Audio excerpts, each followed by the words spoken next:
Magandang araw po sa lahat. Magandang gabi sa mansulok kayo naroroon. Sana po ay nasa mabuti kayong kalagayang sa araw-araw. At sana ay pagpalain kayo ng may kapal. Ngayon po ay March 1 at 9:36 ng umaga.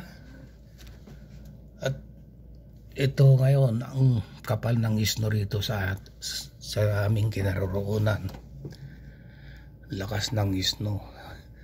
Marso na ganito pa kakapal ng isno. At kasalukuyang pang umuulan siya.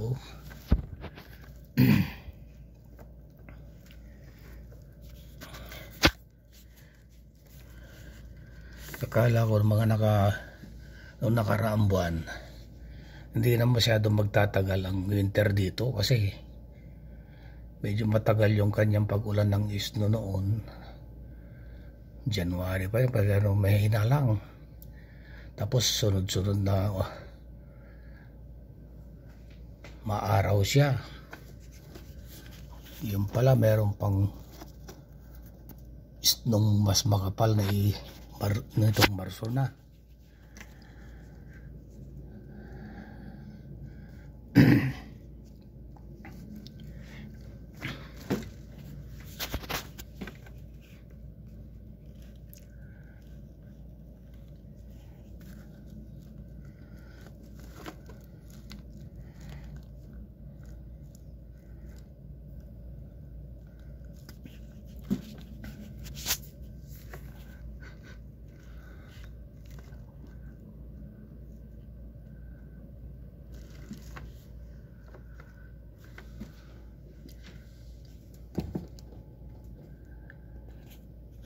Pero sa mga busy road, mga highway, ganoon, may mga truck na naglilinis kaagad ng isno.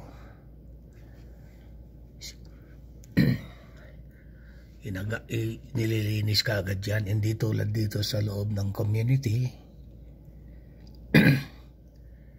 Wala na naglilinis dyan. Pero yung mga ibang lugar tulad ng sigun sa istorya ng mga kakilala ko sa Toronto, pagka ganyan makapal ang isno sa kanilang komunidad,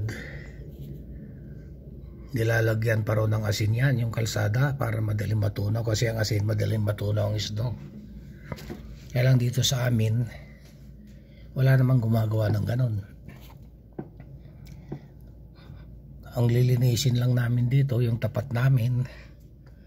Yan, tulad ng bangketa na dinadaanan ng tao. Dapat tapat ng bahay mo nililinis mo. Mabuti yung mga ganyang klaseng bahay dito.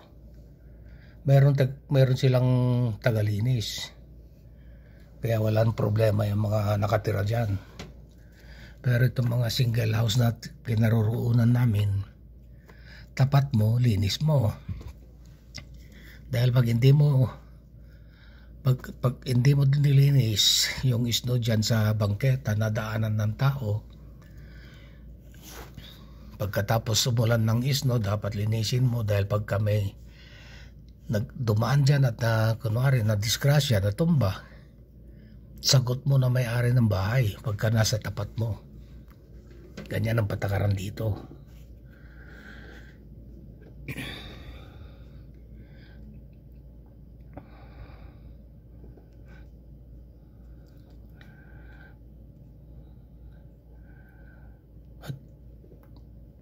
Pasensya nga pala sa aking mga taga-subaybay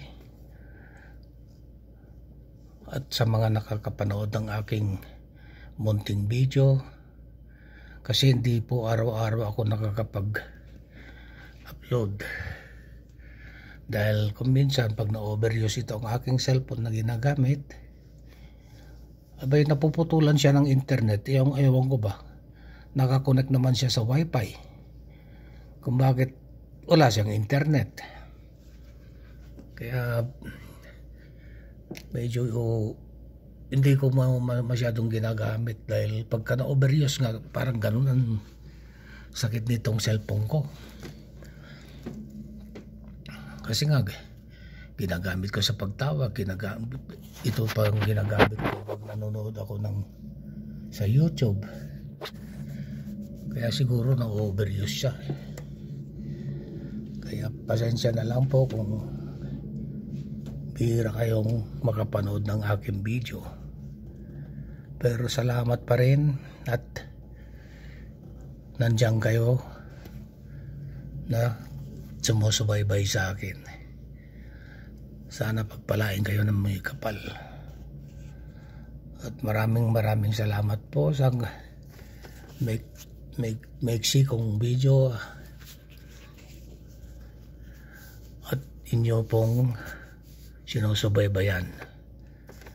God bless you all and goodbye. Bye-bye.